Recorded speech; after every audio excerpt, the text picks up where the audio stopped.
శుక్లాంబరధరం విష్ణుం శశివర్ణం చతుర్భుజం ప్రసన్నవదనం ధ్యాయే సర్వవిఘ్నోపశాంతయే వసుదేవసుతం దేవం కంసచానూరమర్దనం దేవకీ పరమానందం కృష్ణం వందే జగద్గురుం గోవిందాయ విద్మహే గోపీజనవల్లభాయ ధీమహి తన్నో కృష్ణ ప్రచోదయాత్. ఓం సివిఆర్ ఛానల్ ప్రేక్షక మహాశయులకు స్వాగతం సుస్వాగతం. విశేషంగా కార్యక్రమాల్లో భాగంగా ఇప్పటివరకు కూడా దీపదానం యొక్క మహిమ, అలాగే స్నాన విధి అనేటువంటి కార్యక్రమం ఈ ఛానల్ ద్వారా మీ ప్రేక్షకులందరూ కూడాను చాలా ఆదరించారు. అట్లాగే దాన మహిమ, దాన విశిష్టత అనేటువంటి దాని గురించి చెప్పుకుందాం. విశేషంగా చైత్రం, వైశాఖం, జ్యేష్టం, ఆషాఢం, శ్రావణం, భాద్రపదం, ఆశ్వీజం, కార్తీకం, మార్గశీర్షం, పుష్యం, మాఘం, ఫాల్గుణం ఈ 12 మాసాల్లో కూడాను విశేషంగా మధుమాసము, చైత్రమాసాన్ని మధుమాసం అంటారు. అట్లాగే వైశాఖ మాసాన్ని మాధవ మాసము అంటారు, జ్యేష్ఠ మాసం. అట్లాగే వైశాఖ మాసంలో ఒక్కొక్క మాసాన్ని బట్టి ఆ మాస విశిష్టత కూడా చెప్పుకుంటూ వచ్చారు. వైశాఖ మాసంలో జలదానం చాలా విశేషం అని అన్నారు. ఆ యొక్క జలదానాన్ని చేసినటువంటి యొక్క మహారాజులు, సత్పురుషులు, మహర్షులు వీళ్ళందరూ కూడాను మోక్షాన్ని పొందారని, ఉన్నతమైనటువంటి యొక్క స్థానాలు పొందారని చెబుతూ ఈ యొక్క ఆ జలదానం అనేటువంటిది వేదంలో ఉండటం చేత, పురాణాల్లో కూడా ఉటంకించడం చేత ఈరోజు వరకు కూడా మనం వైశాఖ మాసంలో చలివేంద్రాలు అనేటువంటి పేరుతో పెడుతున్నాం. ఒకానొక సందర్భంలో జలదానము అంటే మంచినీరు దానం చేసేవారు. ఆ విధంగా ఆ యొక్క వేద ప్రమాణంగా ఉన్నటువంటి యొక్క ఏదైతే ఉందో అది ఈ రోజు వరకు కూడాను వైశాఖ మాసంలో చలివేంద్రాలు అనేటువంటి పేరుతో పెట్టుకుంటూ వస్తున్నారు ప్రజలంతా కూడా. తదుపరి ఈ దానాల్లో రకరకాలుగా ఉన్నాయి. దీపదానం అనేటువంటిది ఉంది, అట్లాగే అన్నదానం అనేటువంటిది ఉంది, తర్వాత జలదానం అనేటువంటిది ఉంది, భూదానం అనేటువంటిది ఉంది. ఈ 3 కూడాను చాలా విశేషమైనటువంటి ఫలితాలు ఉంటాయి అని వేదంలో, పురాణాల్లో కూడా చెప్పబడింది. ఈ దానాలు మహారాజులు చేశారని, సూర్యవంశం చక్రవర్తులు చేశారని, చంద్రవంశం చక్రవర్తులు చేశారు అని ఈ యొక్క దానాలన్నీ కూడాను మానవుని యొక్క తదనంతర యొక్క జీవితం, వారి యొక్క అభ్యున్నతి, కుటుంబ జీవనం అనేటువంటిది చాలా ఉత్తమంగా అభ్యున్నతిగా జరగడానికి కారణం కూడాను దానాల్ని ప్రాధాన్యంగా తీసుకోవటమే. ప్రజల్ని పరిపాలన చేసేటువంటి రాజులు దానాలు విరివిగా చేసేవారు.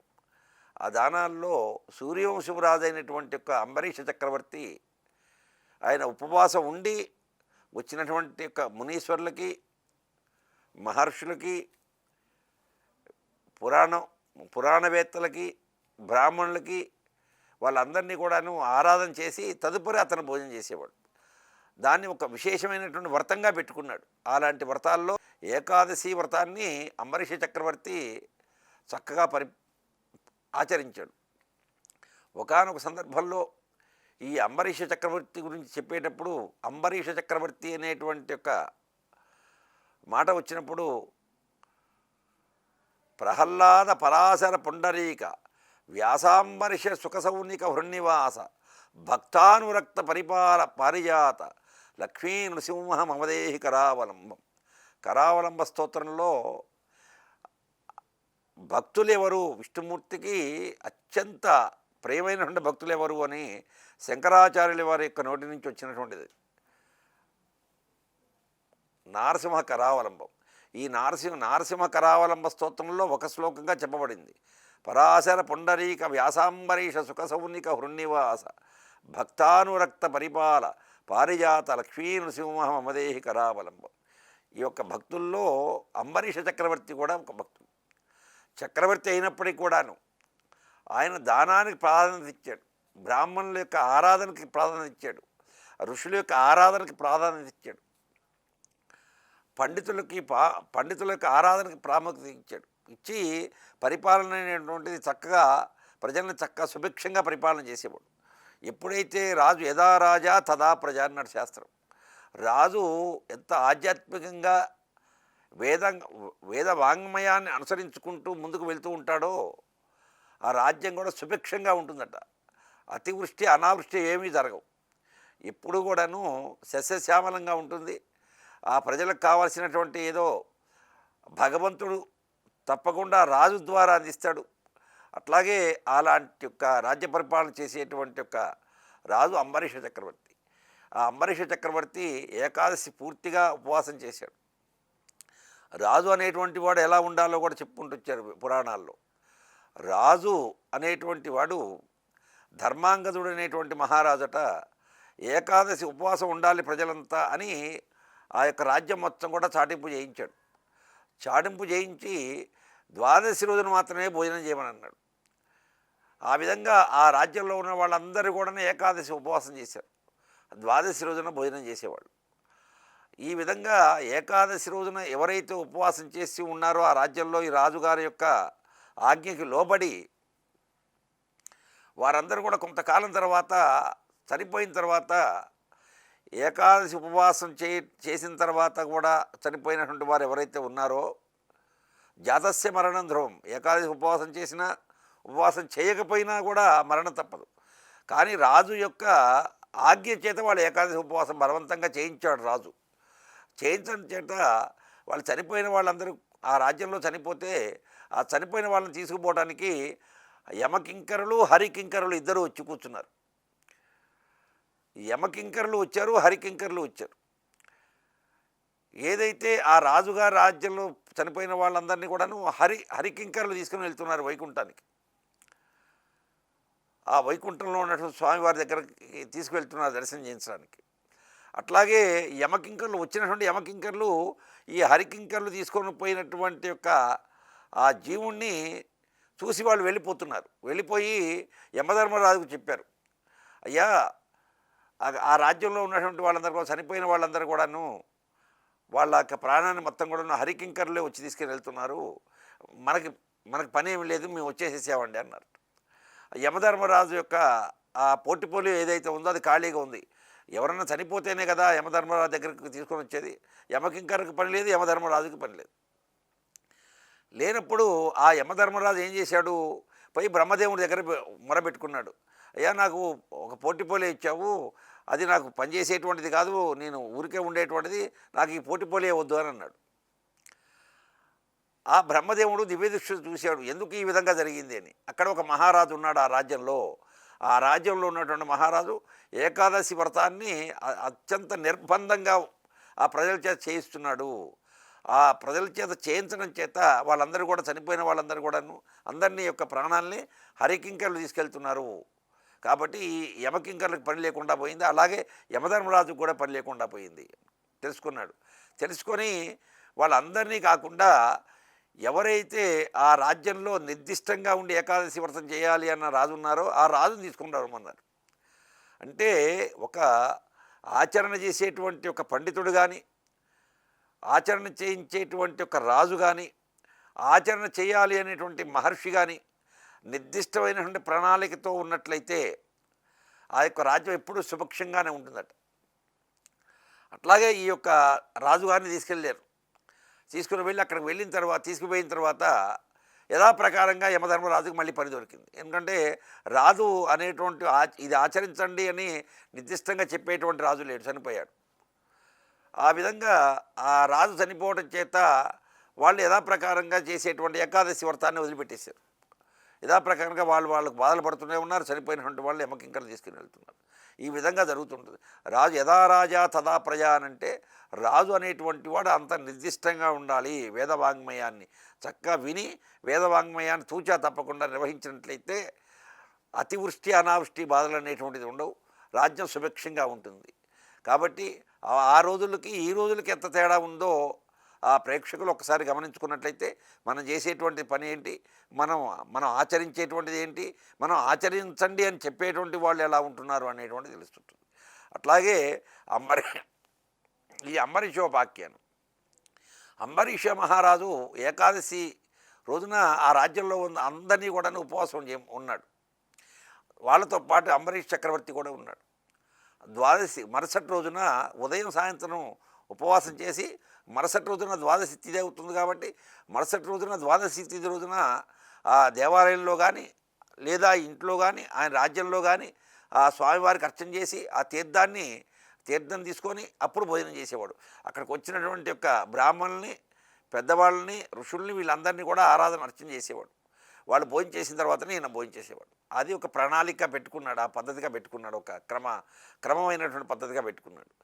ఆ విధంగా ఒకానొక సందర్భంలో ఏకాదశి ఉపవాసం చేశాడు. మరుసటి రోజున ద్వాదశి రోజున భోజనం చేద్దాం అందరికీ కూడా, బ్రాహ్మణులందరికీ కూడాను అర్చనాది కార్యక్రమం ముగించుకొని అనుకున్న సమయంలో దుర్వాసో మహర్షి ఒక 20 మంది శిష్యులను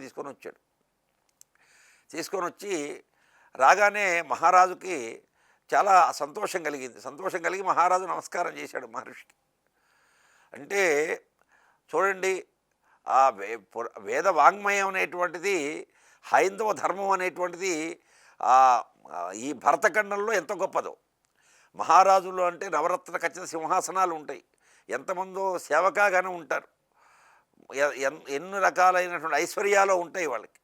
అయినప్పటికి కూడాను ఎక్కడో ఊరికి దూరంగా, రాజ్యానికి దూరంగా ఒక సెలయేరు పక్కనో ఒక నది పక్కనో ఆశ్రమం అంటూ ఏర్పాటు చేసుకొని నిరంతరము ఎక్కువ సమయాన్ని భగవద్ధ్యానంలోనే గడిపి, భగవంతుని యొక్క ఆరాధనలోనే గడిపి శాస్త్రసమ్మతమైనటువంటి జీవనాన్ని వహిస్తున్నటువంటి యొక్క మహర్షులు వస్తే వారికి ఎదురుగా వేగి నమస్కారం చేసి, మహర్షి ఆజ్ఞ మీరు చెప్పండి, మీరు ఏం చేయదలుచుకున్నారు, ఎందుకోసం మీరు ఇచ్చేశారు, ఏంటి మీరు ఏదైనా ఆజ్ఞ ఇస్తే మేము ఆ ఆజ్ఞను శిరసావహిస్తాము అనే వాళ్ళు రాజులు.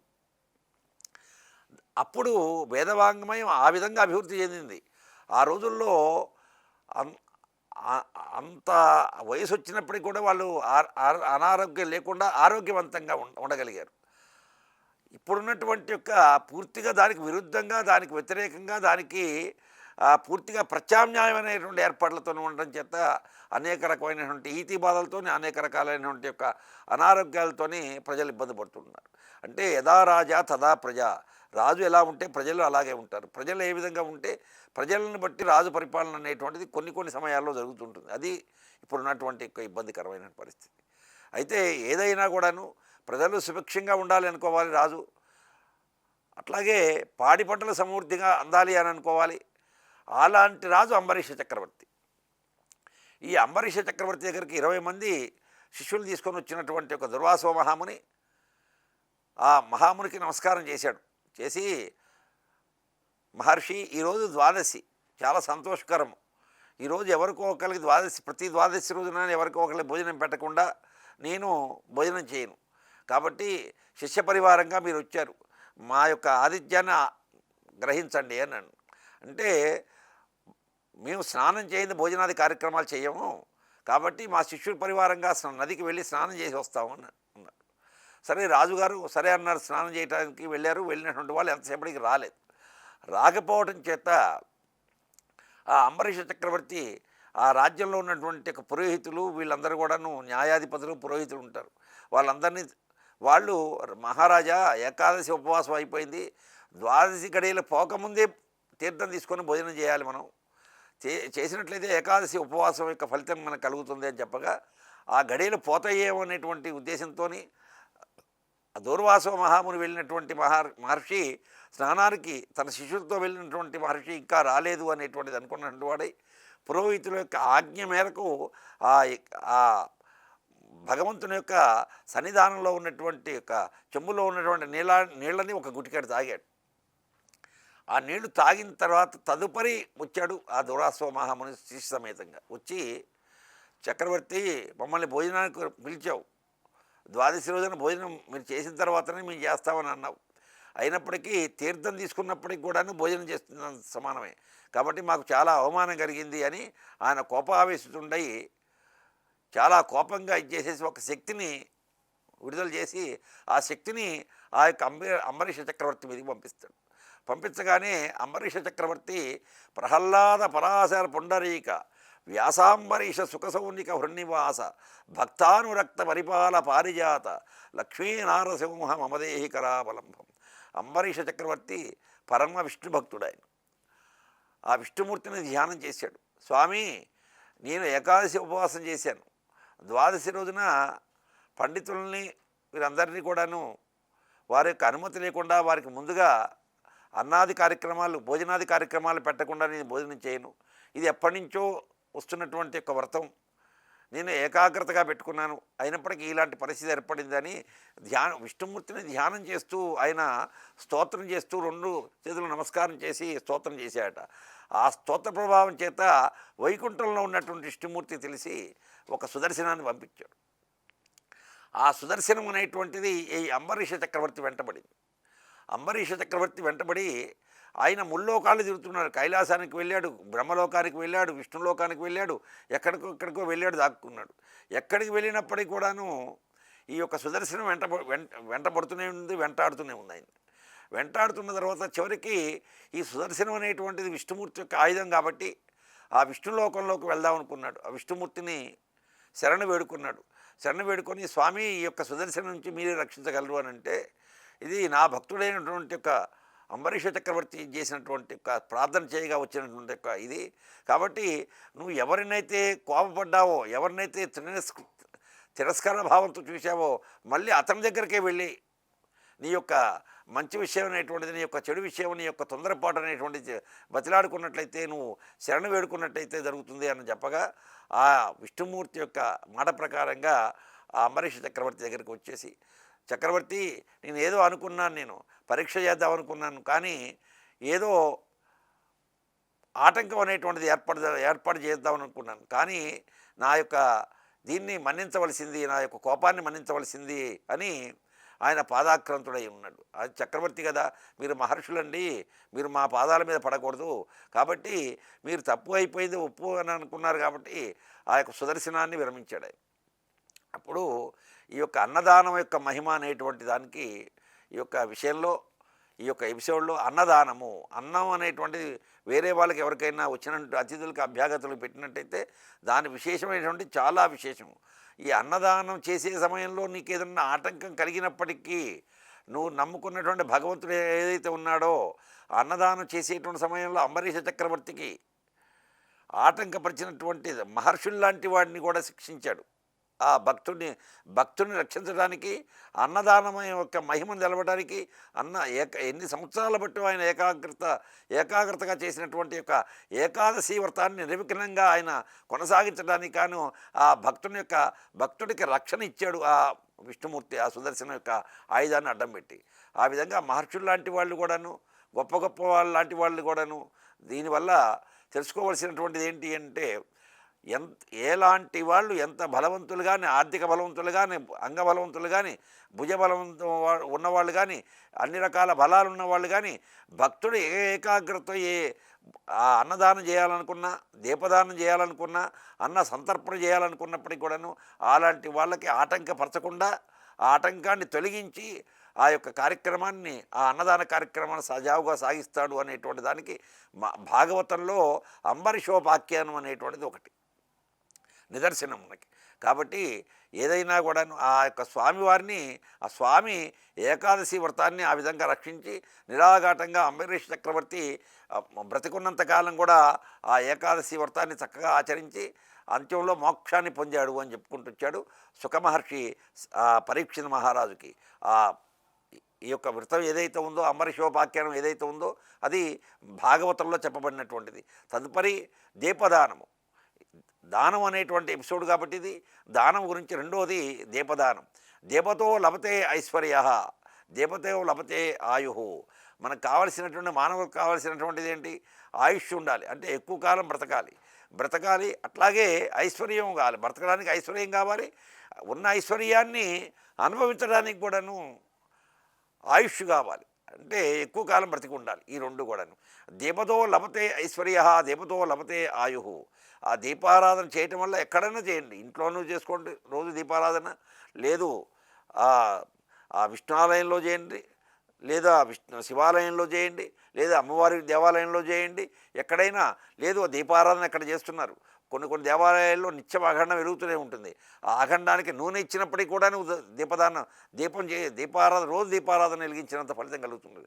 అందుకనే మనం ప్రజలందరూ కూడా పెట్టుకునేటువంటి ఈ నవరాత్రులు కానీ, ఏది దేవీ నవరాత్రులు కానీ, ఈ గణపతి నవరాత్రులు కానీ, వీటిలో నేను నూనె ఇస్తానంటే దీపారాధనగా 10 రోజుల పాటు కూడా నా పేరు మీద పెట్టండి అంటారు. అట్లాగే కొన్ని కొన్ని దేవాలయాలు ఉంటాయి, ప్రాశస్త్యమైనటువంటి దేవాలయాల్లో నిత్యాగండం ఉంటుంది. ఆ నిత్యాగండాన్ని కూడా ఆ యొక్క నూనె అనేటువంటి దానం చేస్తారు. నూనె దానం చేసినప్పటికి కూడాను చక్కగా రోజు దీపారాధన చేసినంత ఫలితం కలుగుతుంది. ఈ దీపారాధన ఫలితం వల్ల, దీపదానం వల్ల ఏ గరుడ పురాణంలో చెప్పుకుంటూ వచ్చారు. ఆ జీవిని ఈ 12 రోజులు నడిపించుకుంటూ వెళ్తారు. నడిపించుకుంటూ యమకింకలు వెళ్ళిన సందర్భంలో అంధకార మిశ్రమం అనేటువంటిది ఒక లోకం ఉంటుంది. ఆ లోకంలో నడిపించుకుంటూ వెళ్తూ ఉంటే ఈ జీవికి కళ్ళేమీ కనిపించకుండా పోవడం చేత, పూర్తిగా చీకటిగా ఉండడం చేత, నాకు చీకటిగా ఉందయ్యా, మీరు లాక్కు వెళ్ళిపోతున్నారు, ఎదురుగా ఏదైనా వస్తువు ఉందేమో, ఆ వస్తువు తగిలి కింద పడతానేమో, నాకు దెబ్బలు తగులుతాయేమో, నాకు నాకు బాధ కలుగుతుందేమో, ఆగండి అంటారట. ఆగండి అని అన్నప్పుడు అప్పుడు తెలుస్తుంది యమకింకరులకి, వీడు బ్రతికున్నంత కాలం కూడా దీపదానం చేయలేదు, ఏ దేవాలయంలో ఆ దీపం వెలిగించడానికి నూనె కూడా ఇవ్వలేదు, ఏ దేవాలయంలో దీపం కూడా వెలిగించలేదు. ఆ చైత్రమాసం నుంచి ఫాల్గుణ మాసం వరకు ఉన్నటువంటి 12 నెలల్లో కూడా ఏ నెలలో కూడా స్నానం చేయలేదు, దీపారాధన దేవాలయంలో చేయలేదు, దీపారాధన చేసేటువంటి దేవాలయానికి నూనె ఇవ్వలేదు. అది కాకుండా కార్యక్రమాలు ఎక్కడైనా జరుగుతుంటే దానికి ఆ దీపదానాల కార్యక్రమాలు చేయలేదు. కాబట్టి వీడు ఏ కార్యక్రమం, ఈ దీపదాన కార్యక్రమం ఏది చేయలేదు అనేటువంటిది నిగూఢంగా వాడికి అర్థమైపోతుండట యమకింకరులకి. అందుకనేనయ్యా, నీకు ఎదురుగా ఉన్నటువంటి వస్తువులన్నీ కూడా ఏమి కనపడకుండా నీకు చీకటిగా ఉంది, అంధకారంగా ఉంది, కాబట్టి నువ్వు దీపదానం చేయలేదని అంటారట. అందుకనే ఆ దీపదానం చేసినటువంటి వారికి ఏం కలుగుతుంది అని అన్నాడు.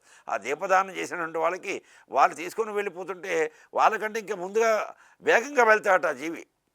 అప్పుడు అనుకుంటాడట ఆ యమకింకరులు, వీడు బతికున్నంత కాలంలో కూడాను చైత్ర మాసం నుంచి ఫాల్గుణ మాసం వరకు ఉన్నటువంటి 12 నెలల్లో విశేషమైనటువంటి రోజులు ఉంటుంటాయి.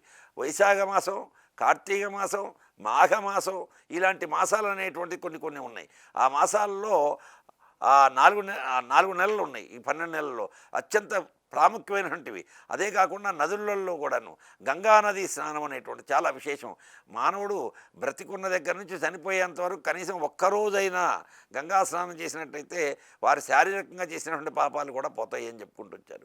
ఆ విధంగా ఆ యమకింకర్లు తీసుకొని పోతుంటే వీడు చక్కగా నడుస్తూ వెళ్తున్న సందర్భంలో అప్పుడు అనుకుంటాట యమకింకర్లు, చక్కగా వీడు బతికున్నంతకాలం దీపదానం చేశాడు కాబట్టి ఈ యొక్క దీపదాన మహిమ వల్ల వాడికి దారి చక్కగా కనపడుతుంది అని అనుకుంటారట. అందుకని దానం అనేటువంటి చాలా విశేషమైనటువంటిది. ఇంకా ప్రేక్షకులకి జలదానం అనేటువంటిది వైశాఖ పురాణంలో జలదానం గురించి చెప్పబడినటువంటిది. ఆ జలదానం అనేటువంటిది ఉంది. తర్వాత భూదానం అనేటువంటిది. మరి చాలామంది అనుకుంటారు కొన్ని కోట్ల 100 కోట్లు ఉంటుంటాయి ఒక్కోడికి. 100 కోట్లు ఉన్నప్పటికీ వాడు అద్దెంట్లోనే ఉంటుంటాడు, లేదు అద్దె బంగ్లాలోనే ఉంటుంటాడు, రకరకాలైనటువంటి ఇది ఉంటాడు, వాడు ఇల్లు కట్టుకోలేడు.